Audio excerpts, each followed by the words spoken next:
და რაც თავარია უფრო ბედნიერად გრძნობ თავს რა ანუ არსად არ მეჩქარება აი ხო მე რო გითხარით დრო მეთქი და დროს მეტი რა მაქვს ხო დროის პრობლემა არის შემოხოდით მაშინ თქვით ხო აი მე ეხლა ესეთი და შტაბეჭდილება მაქვს ასე ვთქვათ უსაქმოდ არ ვარ ნამდვილად სულ მუშაობ მაგრამ დრო მგონია რომ მაქვს საკმარისი და მეტიც ასე ვთქვათ და ვალდებულებების აღებაც შემიძლია როგორ და როგორც კი ჩამოყალიბდები ასე ვთქვათ აი პირველ რიგში აი რაც ვთქვით თქვენ ანუ პირველი ნაბიჯი არის რომ უნდა ჩამოყალიბდე პრიორიტეტებზე ასე ვთქვათ რა ანუ რისი მიღება გინდა ამ ცხოვრებისგან ოღონდ დღის პრიორიტეტი არასერიოზულია ანუ დღის პრიორიტეტები მხოლოდ გვაბნევს ჩვენ უნდა ჩამოყალიბდეთ ჯერ გლობალურ პრიორიტეტს საერთოდ რა გინდა აი რო გავა 50 წელი 50 ჯერ 365 დღე რითი გინდა გამოხვიდე ამ სცენიდან ასე ვთქვათ ამ იმიდან ხო მაგრამ 12 წლის ბავშვისთვის ეს ხო ძართული გასაკეთებია 12 წლის ბავშვს ამაში ეხმარებიან მშობლები ჩვეულებრივ და ეს კოდი ასე ვთქვათ დედის ხმა 12-ის კი არა 32 წლის ბავშვსაც დაყვება რომელიც ეუბნება რა არის მნიშვნელოვანი ცხოვრებაში და მთავარი ხო შესაბამისად პირველი საკითხი ეს არის მეორე საკითხი არის რომ გადავხედოთ იმას რასაც ვაკეთებთ აი ამ ღირებულების თვალსაზრისით ხო ანუ იგივე მე ვეთანხმები რომ Facebook-ი თუ არ ქმნის ღირებულებას თქვენ ფასეულობების სისტემაში ხო ის უნდა იქნას რა ვიცი მე გაძევებული მომენტალურად იმიდან თუ ქმნის ვალდებულება შეიძლება მეტი დრო დაუთმო ჩვენ ახლა Facebook-ის სიკარგეზე ან სიცუძეზე რომ იგივე ტელევიზორი ახლა რომელიც ჩემი იმიდან ამოვარდნილია გარდა ვთქვათ ესეთი პოლიტიკური აქტივობისა როცა ახლა ყველანი ძალიან აქტიურად ვარ ჩართული მე ვთვლი რომ ჩემი ღირებულებების სისტემაში ასე ვთქვათ საინფორმაციო გადაცემებს და გასართობ გადაცემებს პრივსამოაჟენი არანაირი ღირებულების შექმნა დამატებითის არ შეუძლია და ეს გადავწყვიტე რამდენიმე წლის წინ და მას მერე პრაქტიკულად რა ვიცი 1000-ში ერთხელ თუ შემეცნებითი არ ამომიგდია ამ იმიდან სი. ანუ თქვენ ახლა ამბობთ რომ თქვენ არავინ არ გიყურებთ ახლა. მე ვამბობ თქვენი მეთოდოლოგიით ცხოვრობს. მე ვინატრებდი ასე ვთქვა და ის სხვათა შორის ძალიან კარგი ნიშანი იყო ესა რა ქვია გამოკითხვა. ხო ინტერაქტივი. რომ ვინც გვიყურებს იმას არა აქვს დროის პრობლემა რა და ბუნებრივია დროის პრობლემა რომ გქონდეს ასე ვთქვათ ძალიან ინერვიულია ჩემს პრიორიტეტი რა არის კაი ფილმის ნახვა ჩემთვის შეიძლება პრიორიტეტია ზოგს მე აი გოგას შეიძლება მიაშთეს რომ დროის კარგოა ანუ გეთანხმები 100%-ია არის პრიორიტეტი მეორე თემა არის ჩვენ ძალიან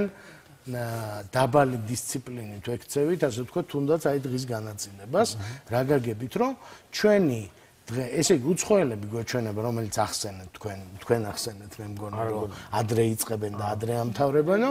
უცხოელები შეიძლება გვეჩვენებოდეს რობოტებად ერთადერთი მიზეზის გამო რომ ისინი ცოტ-ცოტას სულ კი არ ისვენებენ ერთხელ ბოლოს რომ დაამთავრებენ მუშაობას ანუ ქართული სამუშაო სტილის და უცხოურის განსხვავება მთავარი მე რაც უცხოური საბერძნეთის და ესპანეთის შუადღით 4 საათს კი ბატონო გერმანელებზე ვისაუბროთ თუმცა შუადღის 4 საათის დასვენებაც არ აფუჭებს საქმეს. ყველაზე მეტად აფუჭებს 5 წუთში 1 წუთი დასვენება საქმეს. ეს ისეთივე როგორც 5 რო გეძინოს და 5 წუთში ერთხელ 1 წუთი გეღვიძოს. ბეიკი როგორც ეძახი. ანუ ძილი არ იქნება. ჩვენ ძალიან შეჩვეულებთ რომ პატარა საქმეს რომ მოვითავებთ, იქ ცოტა ხანი იმას კუდი მოვაბათ, ასე ვთქვა და 2 წუთი მივაყოლეთ 5 წუთი. მე მგონი ზარმაცები ეს კუდები ჯამში არა, მე მგონი უბრალოდ დისციპლინა მეც არ ვიზიარებ მოსაზრებას ზარმაცები ვარ. მე ვფიქრობ რომ არა ვართ მიჩვეული ასე ვთქვათ რა ანუ ლაპარაკი იმაზე კი არ არის რომ შენ არ უნდა დაისვენო პირიქით მეტი უნდა დაისვენო ოღონდ ორგანიზებულად ანუ არა შეხვედრისა და შეხვედრას შორის 3 წუთი დასვენება არ არის დასვენება ხო არაფერს სასარგებლოს ის არ ქმნის ხო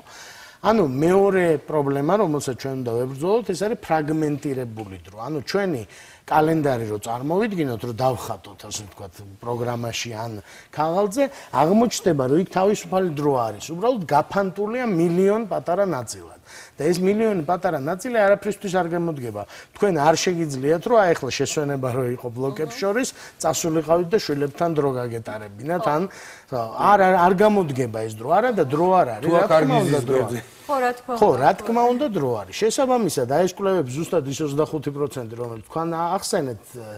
პირველ ნაწილში მაქედან არის მოტანილი რომ ჩვენ კვლევები გავაკეთეთ ქართულ ორგანიზაციებშიც და ეხლა ჩვენზე მაგარ ხალხს გაკეთებული კვლევები ჩვენზე უფრო მოწესრიგებულ ორგანიზაციებში საზღვარგარეთ და ხალხი ამბობს რომ 25% დრო იხარჯება რაღაცას არაფერზე. ასე ვთქვათ, მიდის ყველაზე დიდ დროს ასევე ადამიანები კარგავენ ტრანსპორტში. როდესაც დავით ქალაქის ერთი წერტილი და მეორე წერტილი ან ქვეყნიდან ქვეყანაში ან ქალაქიდან ქალაქში გადაადგილდებიან, ადამიანები აღარ კითხულობენ წიგნზე. მე ძალიან ბევრი წიგნის ვკითხულობ ზუსტად ტრანსპორტში. და ამ დროს არ ვკარგავ. იცით რამდენი წიგნი წავიკითხე იგივე მეტროში და თუნდაც ტრანსპორტში მანქანაში კინდრი მაგისთვის ვიყიდე. ავტობუსში ახლა ავტობუსი ესე არ ჯანჯყარებს რომ ვერ წაიკითხო. ყოველ შემთხვევაში მართლა ძალიან ყოველ შემთხვევაში გაზეთს მაინც წაიკითხო და აუცილებლად შეძლებ რომ ადამიანმა ეს დრო გამოიყენო. და მე საშენოდ გამოიყენო, კი ბატონო. კი, აი ეს დიდი აი კარგვა აი დროისა, ეს კი არა მე რო ვცურავ ხოლმე მაშინაც კი ვფიქრობ და ვაწყობ რა შეიძლება როგორ საწავიდე რომ ესე იგი ჩვენ რამე უნდა მოვიგონოთ რომ ვინც საჭესთან ვზივართ, რა შეიძლება საცოფში აუდიო წიგნები აუდიო შეგიძლია ჩართო პლეიერში და მოისმენ. რადიოც პრინციპში შეიძლება იყოს, მაგრამ რადიოთი ინფორმაციის მიღება შესაძლებელია, მაგრამ შეიძლება დროის ნაკლებობაზე დიდი გავლენა არ იქონიოს, მაგრამ აი დავუშვათ პერსონალური მძღოლი როდესაც ყავს ადამიანი და ელოდება თავის მძღოლი თუ ყავს დაიჯექი და წაიკითხე ხო და აი ლოდინში ნუ დაკარგავ დროს. იცით რა მაგას ნუ იტყვით, ანუ პერსონალური მძღოლი თუ ყავს, კი კაცო რა პრობლემაა ახლა იტყვი. არ მე გავიგე თუ ყავს. ხო, თუ ყავს, სწორია. მაგრამ სახლში რო ხარ, შენ არა ხარ, შენი თავის, ანუ ჩვენ თუ რა თქმა უნდა სწორია, რომ რაღაც ნაწილები ჩვენი ცხოვრების იმართება სხვის მიერ. ეს გარდაუვალია. ჩვენ სამსახურში ვართ, უფროსი ყავს, გადაცემა გვაქვს. იგივე შეხვედრას მე არ ვნიშნავ, მინიშნავენ რეპეტიციას მე არ ვნიშნავ. თუმცა ჩვენ რას ვამბობთ, ანუ მთავარი პარადიგმა არის, რომ შენ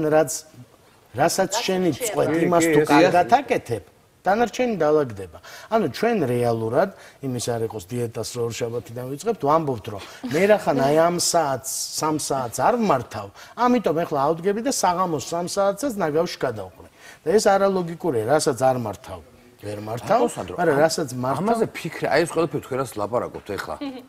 არ ვიცი მე ხა აი როგორ ამდენი ფიქრი ის თქვენ საიდან მიხედით აქამდე აი როგორ ჩამოაყალიბეთ ეს ყველაფერი თეორიად მართლა ძალიან საინტერესოა თეორია ჩემ ხა ისე მარტივად და ადვილად და კარგად ხსნით ამ ყველაფერს რომ რაღაცა ერთი შეკითხვა მიაგეთ მე მგონია რომ ვიცი ეს ყველაფერი აი თქვენ რაც შეისწავლეთ თქვენ თავზე გამოცადეთ რა რეზულტატი მიიღეთ მოგახსენებთ აი ეს ძალიან კარგია ორივე შეკითხვა ხო რაღაც გავაერთიანოთ ანუ პირველი საკითხი არის ესეთი, რომ ჩვენ დროის მეტი დრო კი არ გვჭირდება, ჩვენ გვჭირდება მეტი უკუგება ამ დროისგან. ხო, ანუ მეტი ბედნიერება, მეტი კმაყოფილება, ანუ ის რასაც მივხვდებით. ვანცამ დაიხედა ამ წამს საათზე. ძალიან კარგი. შესაბამისად, მე შემიძლია ვთქვა, ბოლოდან დავიწყებ, ასე ვთქვათ, რომ ჩემთვის ყველაზე დიდი მიღწევა, ასე ვთქვათ, ამ მეთოდოლოგიის არის, რომ მე ვგრძნობ თავს მშვიდად და თავში არის სიწყნარე და სიმშვიდე, არ ვიცი როგორ. ანუ შფოთი აღარ აქვს? ხო, არ ნერვიულობ დროსთან დაკავშირებით, ასე ვთქვათ და ეს ჩემთვის ძალიან დიდი მიღწევა, იმიტომ რომ ისეთ ადგილებში ვმუშაობდი, როცა ამის ну სხვა გზაც არ იყო თქვენ შეკითხვაზეც რო გადავიდე უკვე საშველი აღარ ჩანდა ასე ვთქვათ იმიტომ რომ ვალდებულებები გროვდებოდა რაღაცა სასწაული ტემპით და ვერაფერს ვერ ვასწრებდი ოჯახზე და ყველა ახლობლებზე ხო უარი მქონდა ნათქვამი დიდი ხნის მაგრამ ესეც აღარ შველოდა ანუ ეს გველეშაპი თანდათან ანუ თქვენ ამბობთ რომ ჯობია ერთი საქმე გააკეთო და რაღაცა შეამცირო შენი ვალდებულებები და უფრო მეტი ხოლმე მაგას არ ვამბობ ერთი წამი ახლა ამას გავცემ პასუხს მეთოდოლოგია რა თქმა უნდა ჩვენ მე ვერ შევიმუშავებდი ასეთ მეთოდოლოგიას მე როგორ შევიმუშავე ისე მოვხვდი იქ სადაც გითხარით ანუ ცუდად გაგებში ძალიან მწოდნე ხალხია რომელიც ღრმა ფსიქოლოგიურ კვლევაზე არის აგებული ამ მეთოდოლოგიის ავტორი რომელზეც ჩვენ ვსაუბრობთ ამ მეთოდოლოგიას ქვია getting things done ანუ საქმეების გაკეთება და განმარტება აქვს რომ ეს არის უსტრესო პროდუქტიულობის სახელმძღვანელო ანუ ნაკლები სტრესით მეტი საქმის გაკეთების ხო ნაყოფიერების გაზრდის ეს არის დევიდ ალენი არის ამის ავტორი ასე ვთქვათ საქვეყნო ცნობილი და ბოლო შეიძლება ითქვას ერთი 10 წლის განმავლობაში დევიდ ალენი ითვლება დროის სტრესის მართვის ნაწილში აღიარებულ ასე ვთქვათ ლიდერად ამ იმის შესაბამისად მე წავაწყდი ერთმა ჩემზე ჭკვიანმა გაცილებით ადამიანმა მირჩია რომ აი ამას გადახედეო რომ დაინახა რომ 100-ით მე ბოლი ამდიოდა მითხრა რომ ერთი ეს წაიკითხეო და ოდექი და წავიკითხე და დავიჯერე ასე ვთქვათ ჩვენ მსმენელები ვინც ამ ტრეინინგს გადის ყველა არიჯერებს ანუ ესე არ ხდება რომ ყველა იჯერებს თორე იმის არ იყოს სხვა მავნე ჩვევების არ იყოს ყველამ ვიცით ხშირ შემთხვევაში რომელი ჩვევა არის მავნე მაგრამ გვეზარება იმისთვის თავის დანებება ესე იგი და მეც მათ შორის და ასე შემდეგ ანუ მე